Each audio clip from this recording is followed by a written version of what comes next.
He was running when the war ended for him. Not toward anything, not anymore. Just running, lungs burning in the recycled air of a dying city, boots slapping wet permacrete as the alien patrol's searchlights swept the alley behind him. Cale Morrow didn't look back. Looking back got you killed. He'd learned that in the first month of the Veth occupation, when he'd watched Sergeant Cora pause at the top of a ridge to see how close the pursuit was. She never finished the turn. The alley narrowed. He threw himself sideways through a gap in a collapsed wall, tumbled, caught himself on hands and knees in what had once been someone's kitchen. Tile under his palms, cracked and dark with old water damage. He pressed himself flat against what remained of the wall and held his breath. The patrol passed. 4 Veth, their bioluminescent gill frills pulsing slow blue. The color that meant routine, unhurried, confident. They didn't know exactly where he was. They only knew that somewhere in Sector 9, a human was moving when humans weren't supposed to move. Cale breathed again. His hands were shaking. He noticed that without judgment, you could be terrified and still functional. That was something else the occupation had taught him.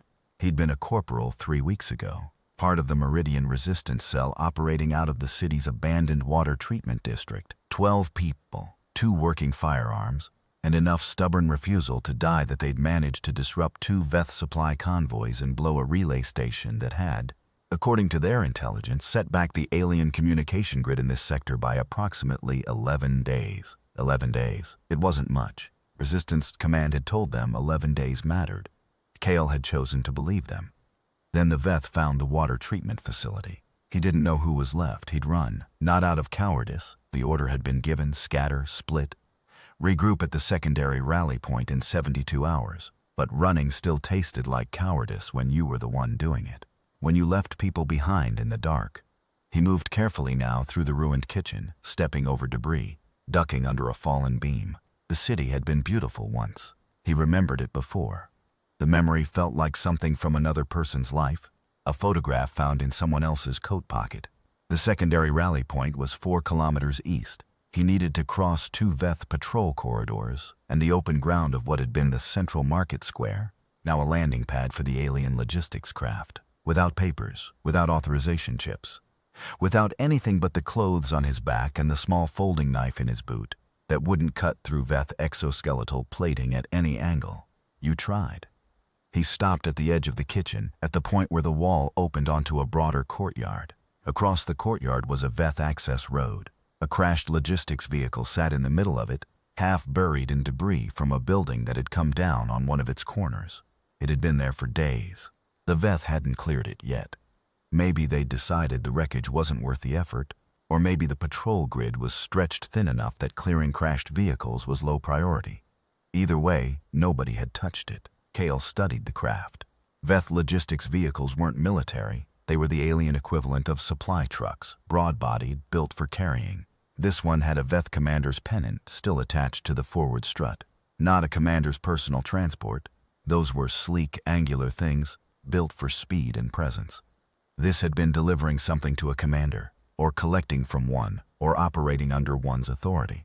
A staff vehicle, maybe. The kind of mundane administrative craft that kept an occupying force running. He almost passed it by, but the side hatch was open, and through the gap he could see, in the dim light filtering through the debris above, the glint of metal. It was instinct more than plan that made him cross the courtyard. He moved fast, head down, eyes on the patrol road beyond the wreck. Nothing moving. He slid through the hatch. Inside the vehicle, in the cargo compartment, was a sealed container. The seal had already been broken. By impact, by whoever had abandoned the vehicle, he couldn't tell. The container had split along one seam, and through the gap spilled the edge of something dark and heavy and unmistakably significant. He pulled it out. A Veth commander's armor, full ceremonial operational kit, the kind worn by officers of the Third Sovereignty, the administrative arm of the Veth military that actually ran occupied territories. Not battle armor. The Veth didn't wear heavy combat plating for administrative work. This was something more complex, more layered with meaning. The dark chitinous outer shell, shaped to the Veth body form. The bioluminescent display strips along the shoulder ridges, currently dormant. The command sigil on the chest plate, a 3-dimensional arrangement of interlocking geometric forms that the Veth used instead of rank insignia. This one was Command Tier 3, the level that ran planets. He stared at it for a long moment. Then, slowly, He began to understand what he was looking at. He understood the size first. Veth Third sovereignty officers were not the towering warrior caste creatures that humans feared most about the alien species. The warrior caste were enormous, 7-foot bipeds with 4 functional limbs and 2 vestigial combat appendages. But the administrative caste, the commanders, the civil officers, the tier-ranking overseers, were different, smaller. More densely built, yes, but shaped in a way that, with some adjustment, some creative refastening of straps and a willingness to look strange at close inspection, could be made to approximate a large human. He told himself he was just thinking, exploring a possibility, not committing to anything. He lifted the chest plate and held it against himself, too wide at the shoulders, too short in the torso. But the overall proportions were not impossible. The Veth administrative caste was not, in the end, so different from a human in silhouette. Different in the details, deeply alien in the biology, but the basic arrangement, a roughly vertical torso, appendages at the sides, a head at the top, was a convergence of form that the occupation's own propaganda had tried to weaponize, claiming it made the Veth the natural administrators of lesser bipedal species. Kale had always found that line darkly funny. Now he found it operationally useful. He spent 40 minutes in the wrecked vehicle. He didn't have tools. He had the folding knife, strips of material cut from the vehicle's interior padding, and the particular kind of careful problem-solving attention that humans develop when the alternative to solving the problem is death. The armor wasn't going to fool anyone at close range, in good light, with time to inspect. The bioluminescent strips wouldn't activate. He had no idea how to trigger them, and dark strips might look like a malfunction rather than an absence. The helmet was the hardest part. Veth administrative officers wore a specific type of communication-integrated headgear that enclosed the skull and the characteristic gill frills at the jaw. He didn't have gill frills. He did have, after some cutting and rearranging, enough of the helmet's outer shell to cover his head and the upper portion of his face, with the visual interface plate positioned to obscure his eyes. He found the commander's baton in the same container, short, dense, made of some ceramic composite material, covered in command markings. He didn't know what it did. He held it in his left hand because that was how the Veth administrative officers carried it. He'd watched enough of them striding through checkpoints to know that much. He looked at himself in a fragment of reflective hull plating that had come loose from the vehicle's interior wall. He looked, in the low light of that wrecked cargo compartment, absolutely insane. The armor was too big in some places and wrong-shaped in others. The helmet sat at a slightly off angle because his skull was shaped differently than a Veth skull. He was wearing a dead alien commander's uniform the way a child wears an adult's coat. Everything slightly too large, the proportions subtly wrong. He stared at his reflection. Then, very quietly, in a way that had nothing to do with humor and everything to do with the particular human response to circumstances that have become genuinely absurd, he laughed. A short, strange sound, alone in a wrecked vehicle in an occupied city, wearing alien armor. He laughed because the alternative was to put the armor down and walk out into the night as exactly what he was, which was a dead man. He stopped laughing. He straightened up. He adjusted the helmet. He walked out of the wrecked vehicle into the patrol road. The first Veth he encountered was a maintenance worker, lower caste, carrying equipment across the road toward a utility access panel. The creature stopped when it saw Kale, froze. Its gill frills went still. The Veth equivalent of holding one's breath. Kale did not stop walking. He walked the way he'd watched Veth commanders walk. That particular quality of motion, unhurried but purposeful, each step slightly deliberate, as if the ground was cooperating with the walker rather than the other way around. He'd had time, during the months of the occupation, to study the aliens extensively. You studied the things that could kill you. He'd studied them the way a person studies weather. He walked past the maintenance worker without looking at it. Behind him, he heard it resume moving. His hands were not shaking anymore. The first test was a checkpoint. He'd expected to go around it. There was a route that added 40 minutes to the journey but avoided the main patrol corridor. He was already moving toward the detour when he saw that the detour itself was blocked. A secondary patrol had moved into the side street. 2 warriors standing guard over something he couldn't see from this angle. Going back meant retracing through territory he'd already flagged as risky. Going forward meant the checkpoint. He went forward. 3 Veth at the checkpoint. 2 warrior caste standing to either side of the barrier, their combat appendages folded in the resting position. One administrative caste behind a portable processing console, running the authorization scans on the handful of occupied human laborers shuffling through in their authorized work transit window. Cale watched for a moment from the shadow of a building. He watched how the laborer humans moved, eyes down, small, apologetic in their posture, as if they were sorry to be taking up space. He watched how the administrative officer at the console processed them, quick, disinterested, the practiced efficiency of someone doing the same repetitive task for the 1,000th time and finding nothing interesting in it. Then a Veth administrative officer approached the checkpoint from the other side. Third Sovereignty insignia, lower tier than what Cale was wearing, coming off a patrol shift. The warriors straightened slightly, not to full attention, but a notch or two above their resting posture. The administrative officer at the console looked up, tracked the approaching officer with its eyes. The incoming officer barely acknowledged them. It moved through the checkpoint with the same quality of motion Cale had been studying and practicing since the vehicle. The warrior's posture dropped back to resting. The console officer looked back down at its work. They didn't ask the Veth officer for papers. Cale held on to that. He waited until a new group of labor transit humans was approaching the checkpoint from behind him, then fell in slightly ahead of them, but on a line that would take him through the checkpoint's left side rather than through the processing console lane. The human laborers funneled toward the console. He did not. He was 15 meters from the checkpoint when one of the warrior caste units noticed him. He felt it before he saw it, a change in the peripheral quality of the alien's attention, some shift that his human pattern recognition had learned to read over months of survival. He didn't alter his stride. He kept walking. He held the commander's baton in his left hand with the particular kind of casual possession that said this object belongs here, as if it had always been in that hand and always would be. The warrior's combat appendages didn't unfold. Its posture didn't shift to challenge, but it watched him. That quality of watching that meant, I have noticed you and I am deciding what to notice next. Cale did not look at it. He walked through the checkpoint. He was 20 meters past it when he heard the console officer make a sound, the particular rising tonal vocalization that in Veth administrative communication indicated a query directed at a departing party. He didn't turn. He didn't acknowledge it. A commander's prerogative was to not answer to lower-tier administrative queries on the move. He'd seen real commanders do exactly this. The silence, the continued forward motion, was itself the answer. I am too important to stop. He heard the console officer's vocalization fall off. He heard nothing follow it. He kept walking. His name was Drev. Cale found him sitting in the rubble of a collapsed transit station in the section of the city that had once been the commercial district. Drev was not Veth. He was human, 40s, gray at the temples, a deep horizontal scar along his left cheekbone that hadn't been properly treated and had healed thick and raised. He was wearing a Veth labor transit permit on a chain around his neck, the kind that authorized movement during specific hours for specific categories of work. Drev saw Cale before Cale saw him. He'd already stood and was backing toward the far wall when Cale pulled the helmet off.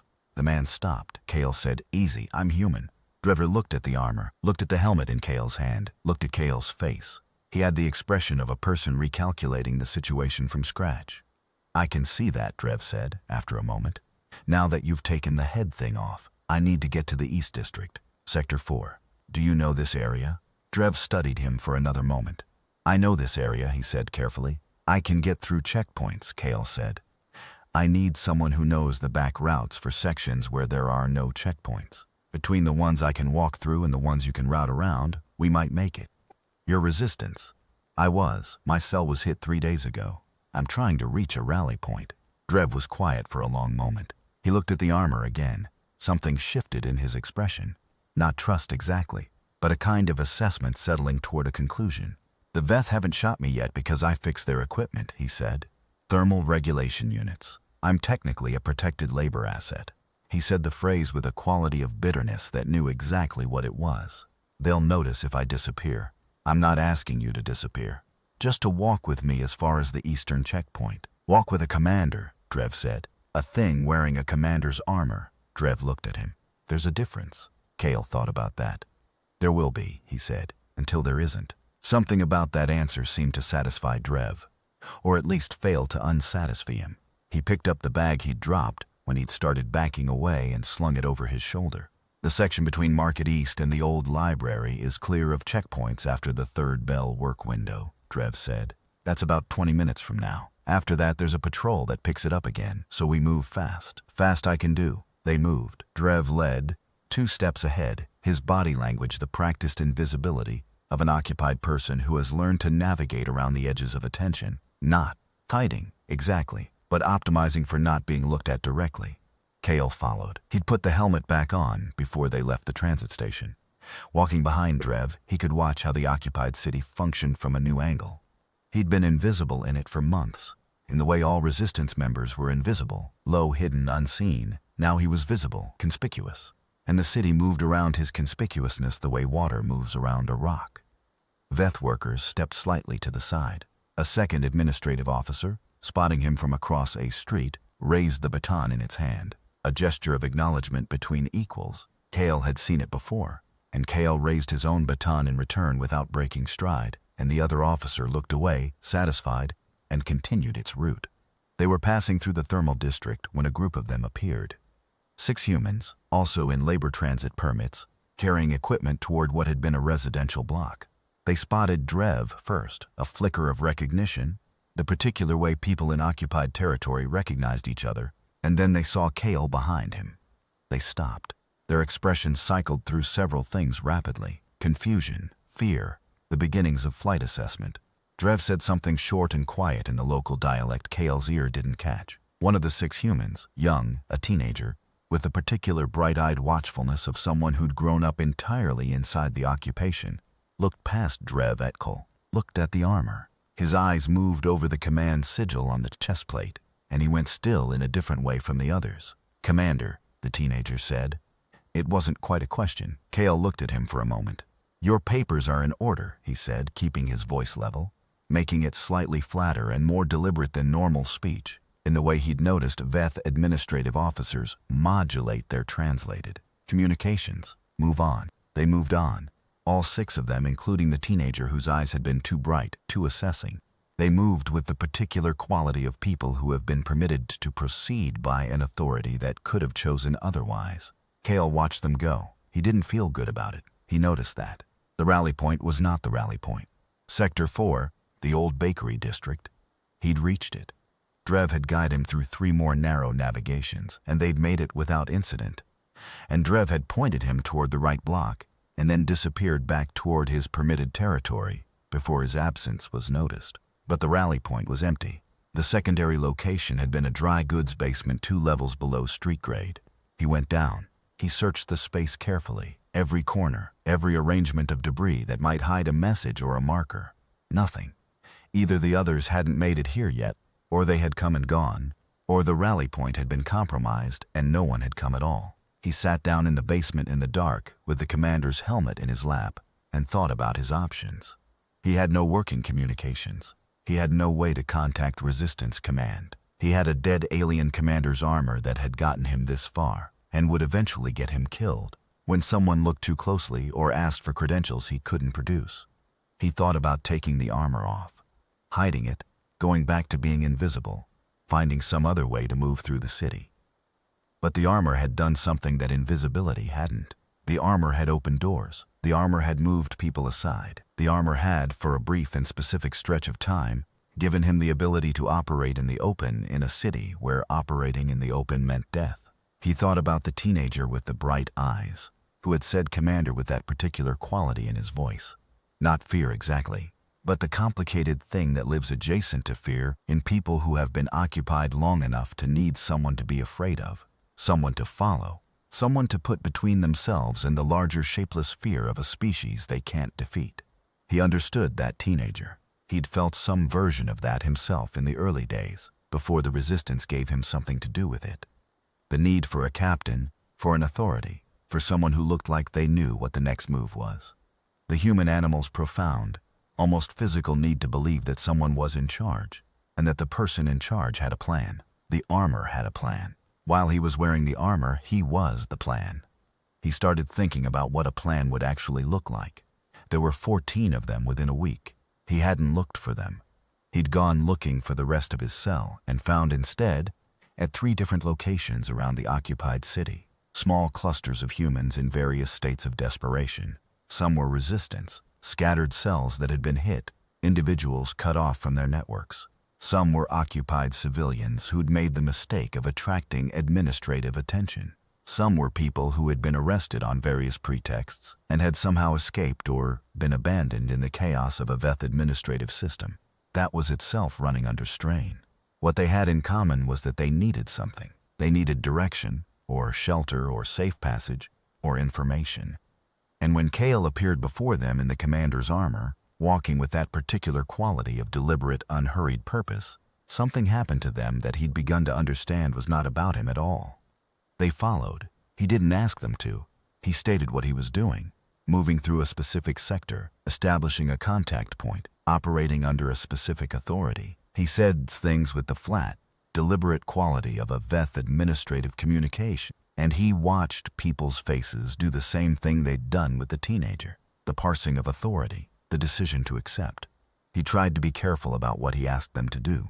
There was a man named Troon, a former supply chain worker who knew the physical layout of every logistics corridor in the city's eastern sectors.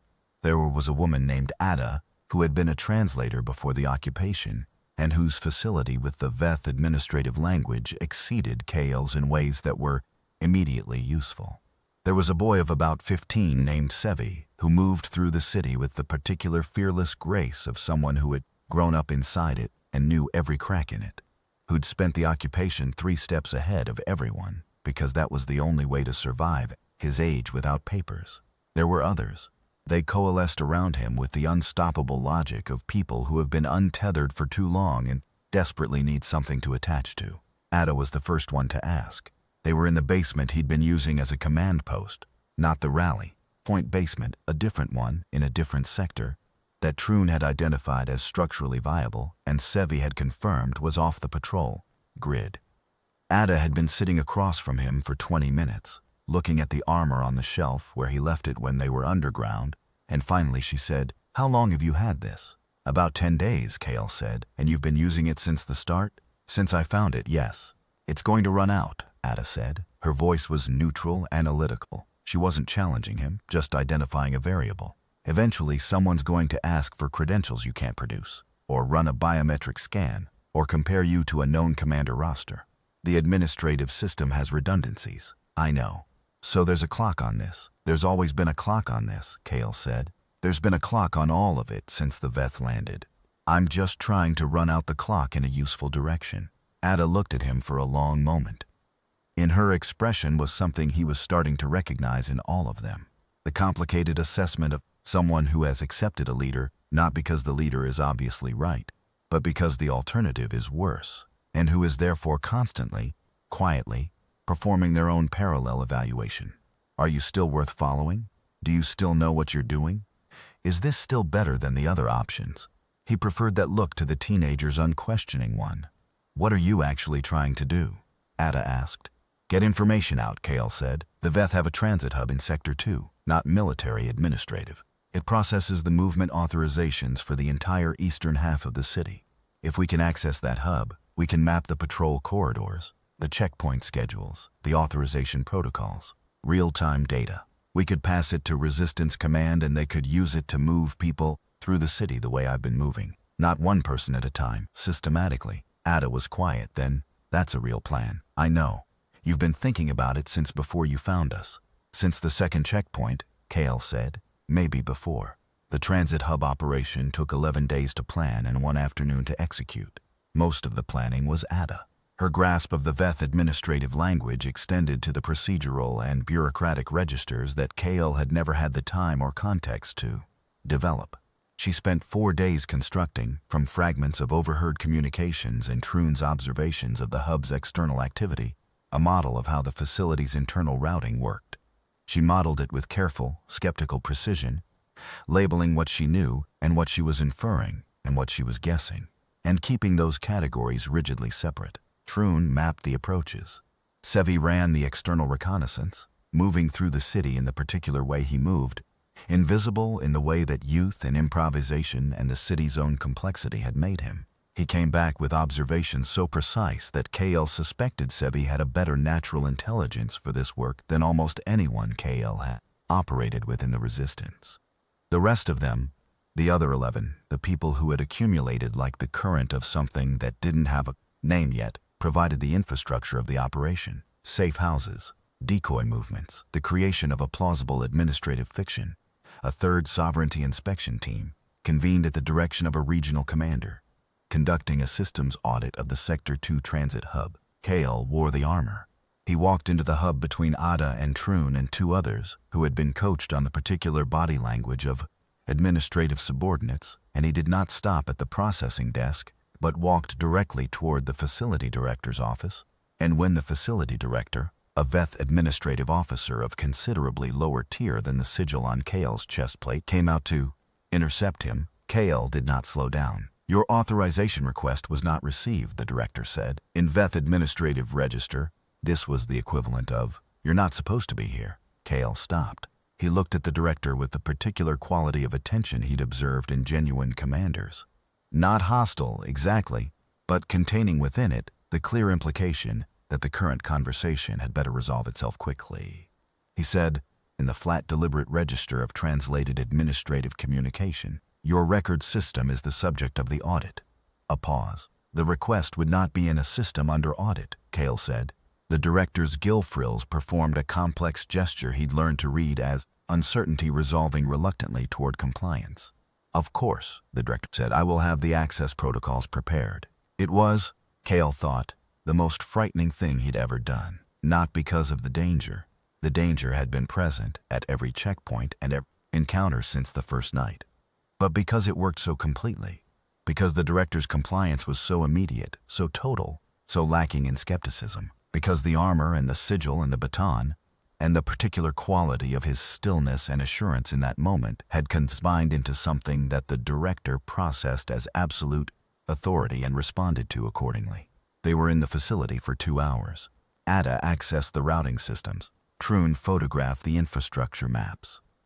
Kale stood in the director's office and gave a series of administrative instructions that sounded authoritative and meant nothing, and the director wrote them down and promised compliance. Walking out, Kale felt the weight of what he'd done settling into his bones. Not the pride, not the satisfaction, the weight. The data went out through a contact Ada had maintained, a communication relay point in the agricultural sector that connected to an underground network that eventually reached Resistance Command. It took 4 days. On the 5th day, they got a response. Kale read it 3 times. Resistance Command was impressed. More than impressed. The routing data had already been used to extract a priority asset from the occupied city. A scientist who had been working under Veth duress on a project that Resistance Intelligence had classified as critical to understanding the occupation's long-term intentions. The extraction had gone cleanly. Command wanted to know if the operator in the field could continue providing data, potentially escalating to direct action. They wanted to know who was running the operation. He thought about how to answer that for a long time. He answered it by writing back, "Operational Cell 6 assets designated call sign pending. No names, no ranks." Command responded, "Continue operations. We'll coordinate." He didn't tell the others about the message. He told them only that the extraction had worked and that Command had confirmed contact. He watched their faces when he said this. He watched the particular quality of relief that moved it through them. Not joy exactly, but the release of a sustained tension, the confirmation that the effort had been connected to something larger. He watched that and he felt, for the first time since finding the armor, genuinely afraid, not of the Veth, of himself. The thing about authority is that it doesn't stay in the box you put it in. He hadn't looked for leadership. He'd been trying to survive, and the survival had required a particular performance, and the performance had attracted people, and the people had needed direction, and the direction had required decisions, and the decisions had started coming faster than he could think through each one. Some of the decisions were clean: the transit hub, the extraction, the routing data operations that continued over the following weeks, each one building on the last, refining the method, expanding the cell's reach. Those decisions were about information and movement and the careful application of a specific capability, the armor, the performance, the administrative language, to specific objectives. But some of the decisions were not clean.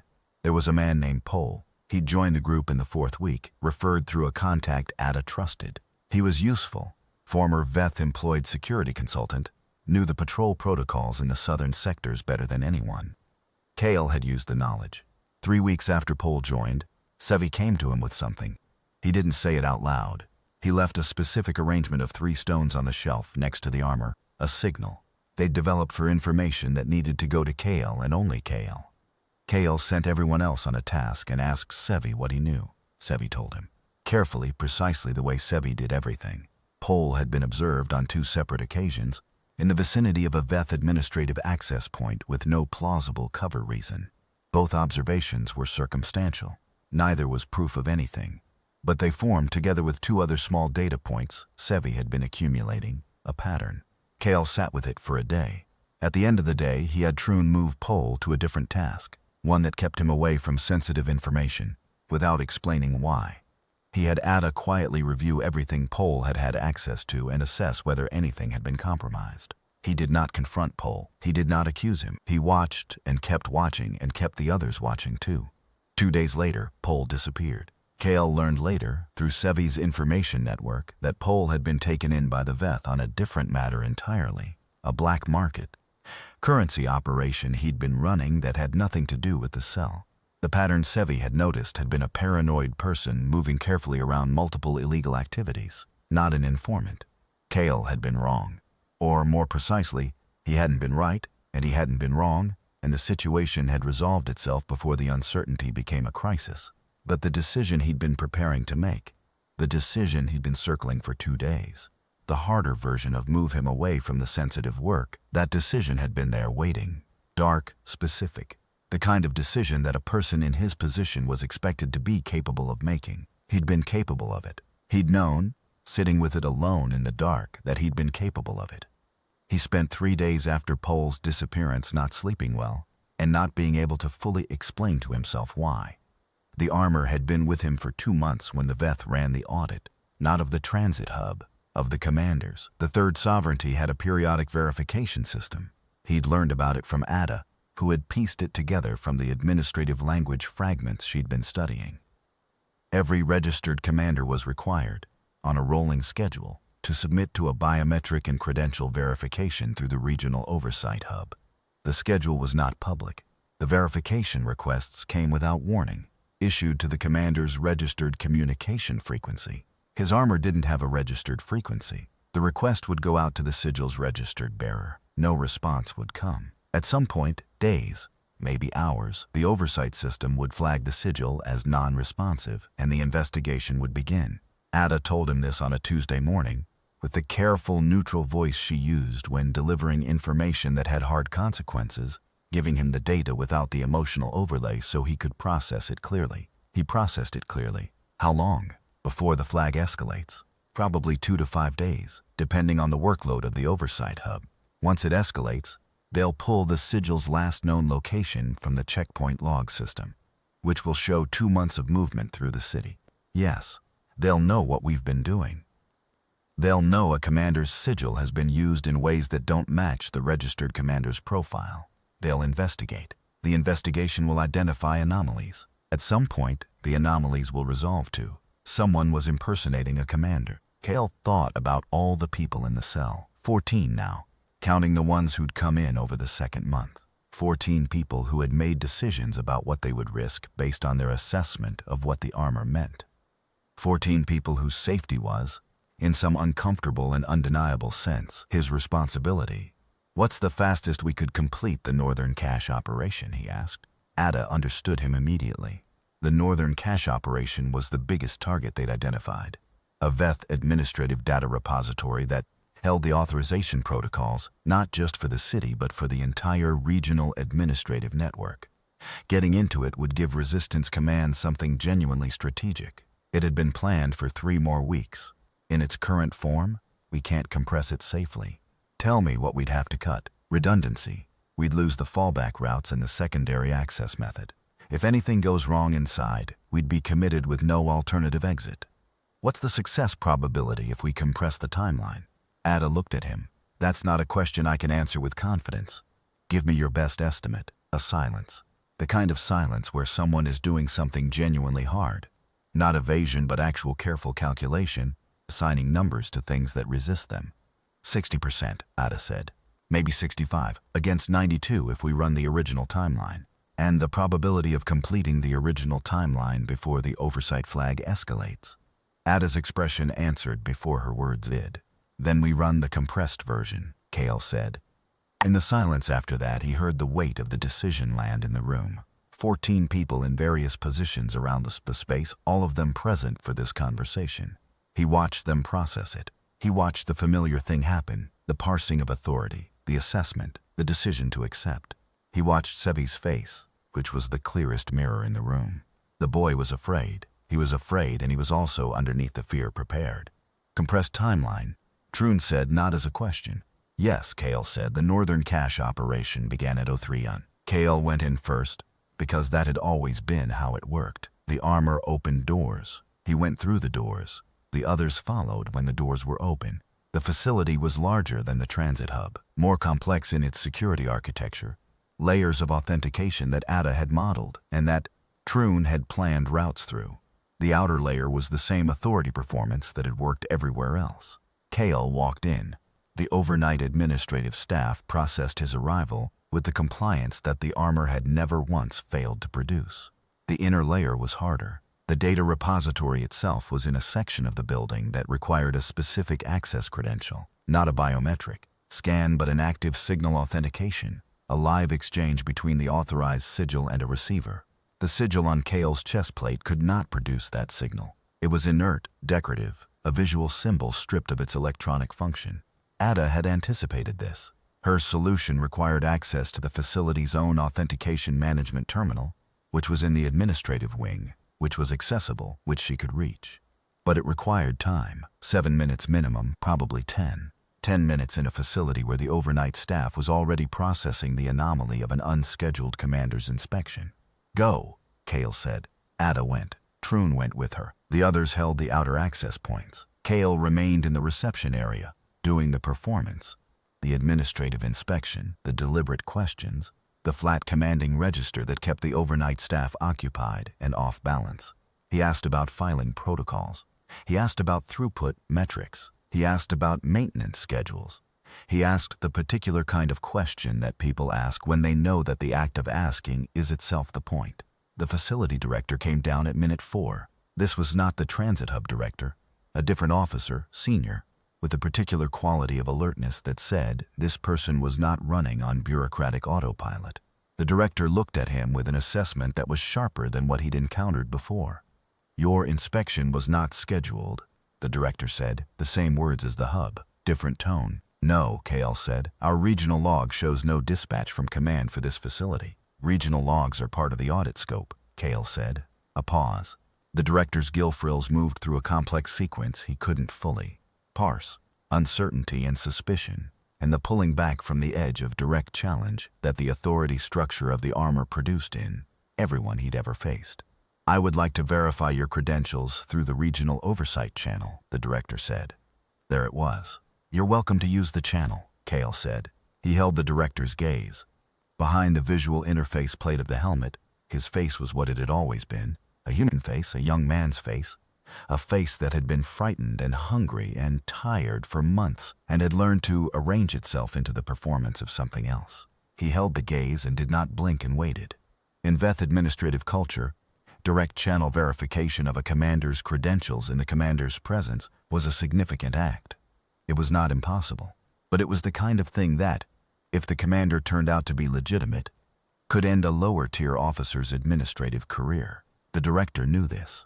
The weight of it was visible in every gesture of the gill frills. At minute 6, Ada's signal came, a subtle vibration in the wristband she'd given him before the operation, the simplest possible code. 2 pulses meant access achieved, 3 meant access failed. 2 pulses. I think we've covered what we need here, Kale said, before the director could make a decision about the channel verification. I'll have the report submitted through the appropriate regional node. Thank you for your cooperation. He walked out. Behind him, the director stood in the reception area with the suspended quality of someone who had been about to do something and had the opportunity removed from them. and was now reassembling the narrative of what had just happened. They were 2 blocks from the facility when the lights came on. Not patrol lights, not the blue-white sweep of a security scan, the deep red pulse of an emergency mobilization, flooding the streets from the Veth administrative towers, a color he'd never seen in 9 months of occupation. He'd heard about it. Everyone in the resistance had been briefed on it. It meant the oversight flag had escalated. It meant the investigation was active. It meant they knew. Run, he said. They ran. Kale pulled the helmet off as he ran. Ada already had the chest plate's quick release working, strips of improvised fastening falling away as she moved. The armor was heavy and wrong and had given him everything it was going to give. He stripped pieces of it as he ran, dropping them, leaving the dark chitinous segments in the alley behind him. By the time they hit the second block, he was down to the underlayer rigging and his own clothes beneath. CV was already ahead of them, moving through the city the way he always moved, 3 seconds ahead of everything, finding the gaps in the mobilization before the mobilization fully understood its own shape. Kale ran after him and trusted the boy's knowledge of the city over his own. They lost 2 people in the first kilometer, not to the Veth directly, to the city itself, to the sudden complexity of an emergency mobilization that changed the routing in ways their planning hadn't fully accounted for. The 2 individuals, a man named Reb and a woman named Charis, had been covering the southern access. When the mobilization began, the route back was cut. Kale didn't know this until they were regrouping in the signals 15 minutes later and counted 14 instead of 16. He sent Sevi back out immediately to scout. Sevi was back in 40 minutes. Reb and Charis had been taken at a checkpoint 3 blocks from the original egress point. Kale sat with that for a long time. The operation had succeeded. Ada had the data. The data was extraordinary. It was, she told him, looking at what she'd pulled, everything that Resistance Command had said they needed and more. It was the kind of information that could change the operational capacity of every resistance cell in the region. It was worth a great deal. He knew it was worth a great deal. He also knew that Reb and Charis were in Veth custody, and that what happened in Veth custody to people identified as resistance operatives was something he had detailed and specific knowledge of, and that knowledge sat in his chest like a stone. He had made the decision to compress the timeline. He had calculated the odds. He had stood in that room and watched 14 people accept his assessment, and they had gone in, and 2 of them had not come out, and the data was in. Ada's hands in command would be pleased, and the stone did not move. The message that came back from command changed things. It said, "Your operational signature has been identified. Veth Oversight has flagged a pattern. The Regional Administrative Network has issued a priority trace on the asset signature associated with your operations. You are compromised. You must cease operations immediately and prepare for extraction." It also said, "The data from the Northern Cache has been assessed by Command Intelligence. It is of the highest operational value.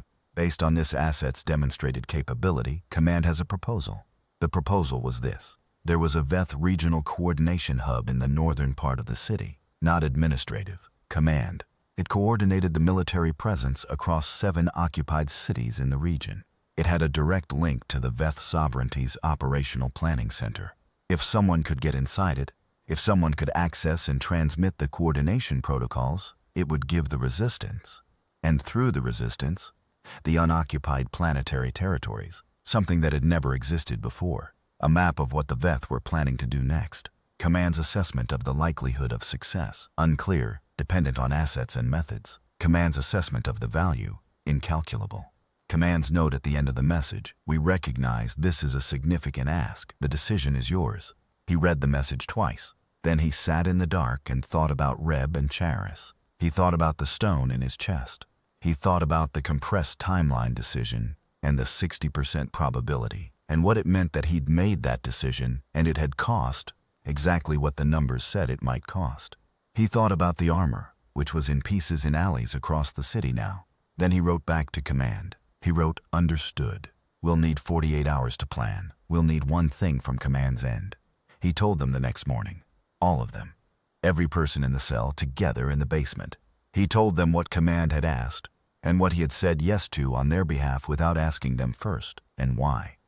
He told them that the probability of success was lower than anything they'd run before. He told them that 2 members of the cell were in custody, and that he carried that, would always carry that, and that this operation would have more exposure and more risk, and he would not be surprised if some of them said no.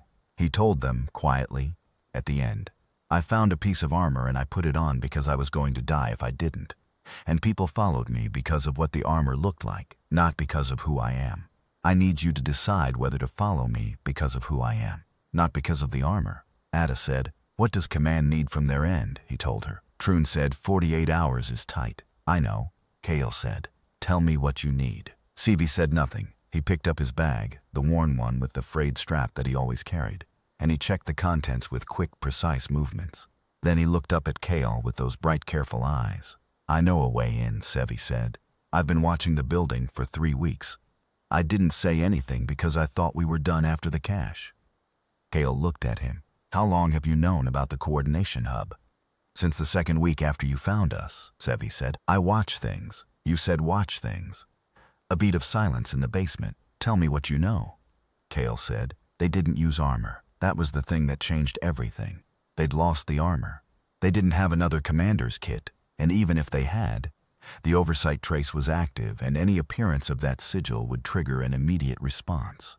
So they used the other thing, the thing that the armor had been, in the end, performing. The understanding that authority, in an occupied territory, flows toward the thing that looks most like it knows what it's doing. The armor had looked like authority, but the armor had only been translating something that was already there. They used human workers. The coordination hub was staffed in part by occupied humans, low-tier administrative labor, the kind the Veth used for repetitive data processing tasks that the alien administrative caste considered beneath them. Humans who had been going in and out of that building for months, invisible in the particular way that occupied labor was invisible to the occupiers. Ada had spent 3 years before the occupation studying the Veth administrative language. Sevi knew every service entrance in the northern sector. Troon knew the delivery schedules that used the building's loading access. The others knew the city. Kale walked in as a worker. No armor. A labor transit permit that Ada had reconstructed from a legitimate template, not forged technically, but assembled from legitimate components with a legitimacy that would hold up to routine scanning and would fail under deep scrutiny. And the key was to be out of the building before anyone needed to apply deep scrutiny. He wore the baton inside his jacket. Not as a prop, not this time. As a reminder, the thing that happened inside the coordination hub was not like the administrative facilities. It was not clean. He had been inside for 30 minutes, operating in the service corridors with Sevi as his guide, when they encountered a Veth security officer, not administrative caste, warrior caste. And the warrior was not on a patrol circuit. It had been stationed in that specific corridor because something about the building's internal alert system had flagged an anomaly. They had been flagged. Sevi moved first. Kale had told him, before they went in, "If we're flagged, you run. You take the data card. If we've gotten to the node, you take it and you run, and you don't look back." Sevi had said with the calm of a teenager who had grown up in the occupation. Okay, Sevi ran. Kale did not run. He stood in the corridor with the warrior caste Veth between him and the exit, and he thought, with a clarity that came from somewhere he couldn't locate, about the first time he'd walked through a checkpoint. The shaking hands he'd noticed without judgment. The thing the armor had taught him, which was not that he was something he wasn't, but that he was capable of things he hadn't known he was capable of. He said, in the Veth administrative register, "Stand down." The warrior looked at him. He was a human, no armor. A labor permit, wrong corridor, wrong time. He was everything that should not be saying stand down to a warrior caste Veth security officer. "Stand down," he said again. "I am here under command authorization. You are interfering with an authorized operation." The warrior held. Its combat appendages were not unfolded, not yet, but the threat of it was present in every angle of its posture. Kale reached into his jacket and produced the baton, the command markings on it, the ceramic composite material, the weight of it in his hand. He hadn't known what it did. He'd carried it since the first night as a prop as part of the performance. But Ada had spent time studying it, and what she'd learned was this. The baton was not a weapon, it was a credential. It was a physical encoding of administrative authority, readable by any Veth officer with sufficient tier awareness to recognize the markings. And the markings on this baton were not commander level. They were higher. He held it steady. The warrior's combat appendages did not unfold. Its posture changed. Not compliance, not yet, but the suspension of certainty. the moment between action and inaction in which a being is recalculating. He walked toward it. This was the human thing in the end, not the armor, not the administrative language, not the clever construction of a performance. The thing that no alien race could compute in a human being that kept encountering it and failing to account for it. The willingness to walk toward the thing that could kill you, when there was a meaningful chance that walking toward it would resolve the situation, and the capacity to look like you expected it to step aside. The warrior stepped aside. He walked past it. He made it to the node. He had 6 minutes before the security response would be fully coordinated. He had a data card. He had Ada's briefing on the transfer protocol memorized. He had exactly enough. The transmission went out at 0621. He was already in the service tunnels when the building went to full alert. Sevi was ahead of him somewhere, the boy's instincts for the city's infrastructure, having found a route out that the Veth security response hadn't yet closed. He moved through the dark with his hands on the walls and his mind on the data card, which was in his boot, which was in Sevi's pocket, which was moving away from the building at the pace of a teenager who had grown up 3 steps ahead of everything. He came out of the service tunnel into the gray light of an early morning street. He stood still for a moment, just a moment. Around him, the city was what it had always been, occupied, altered, the bones of something human filled in with the presence of something that wasn't. But the morning light was the same. The quality of air at that hour, the particular blue-gray before the sun fully cleared the eastern towers, the smell of the city that was made of 1,000 things, including the things the occupation had brought and the things that had survived it, all of it was the same. He put his hands in his jacket pockets. He started walking. The transmission reached resistance command at 0700. By noon, the contents had been assessed and distributed to regional command nodes across 7 occupied cities. By evening, it had reached the unoccupied territories.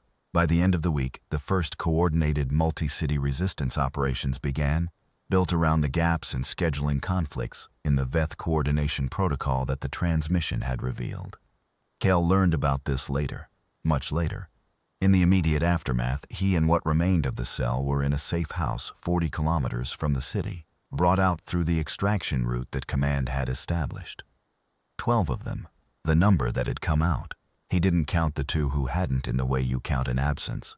He counted them the way you carry something, which is different. He was sitting in the corner of the safe house, still wearing the service worker clothes, the labor permit on its chain around his neck. When Ada came and sat next to him, she sat with him in silence for a while. Then she said, "The baton. Yes. You didn't know what it was when you found it. No, but you held on to it." "I had the armor," Kale said. "I thought it went with the armor." Ada thought about that. "It did," she said, "and the armor is gone, and the baton is what's left. And it turns out the baton was actually the thing with power all along." He looked at her. "The armor was the performance," Ada said. "The baton was the authority. You were carrying it for 2 months and you didn't know." He thought about the warrior caste officer in the corridor, the stillness, the moment before the decision. "I still don't know what it does," he said. "You know what it does," Ada said. "You just did it."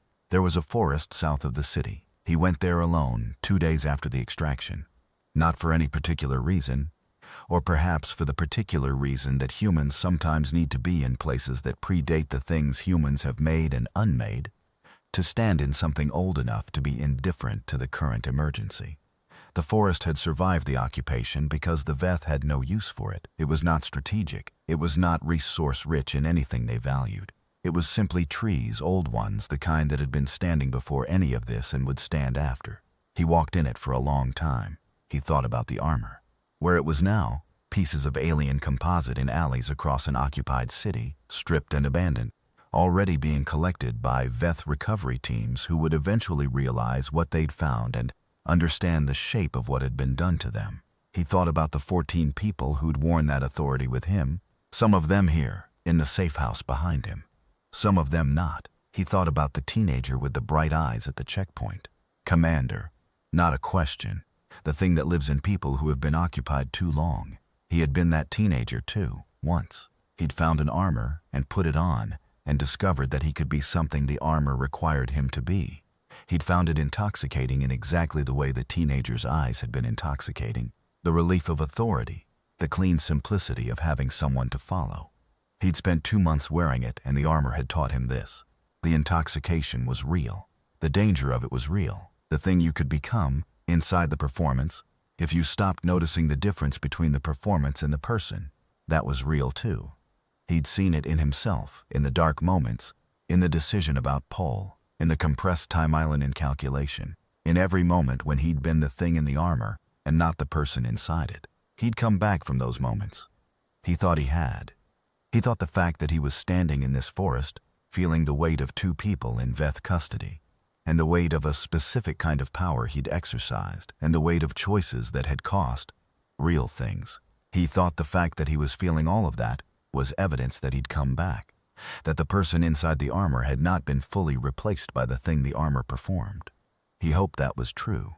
He stood in the forest and listened to the trees, which were old enough to have learned patience, and he thought about what Command wanted to do next, and what he was going to tell them, and who he was going to be when he told them. He wasn't the captain. He'd never been the captain. He'd been a corporal, a deserter's mirror, a piece of improvisation that had worked longer than anyone, including him, had expected. He was also the person who had walked toward a warrior caste Veth security officer in a dark corridor with nothing but a baton he didn't fully understand, and the officer had stepped aside, and the transmission had gone out, and 12 people had walked out of the city carrying information that was changing things in other cities right now. While he stood in this forest, he was both of those things, the armor and the person, the performance and the weight of it. The sun had moved while he stood there. The quality of light through the trees had shifted, late afternoon golden, turning the forest floor into something that had its own kind of beauty, the kind that doesn't care whether you notice it or not. He turned around and walked back toward the safe house. There was work to do. He wasn't done yet, and neither, it seemed, were humans.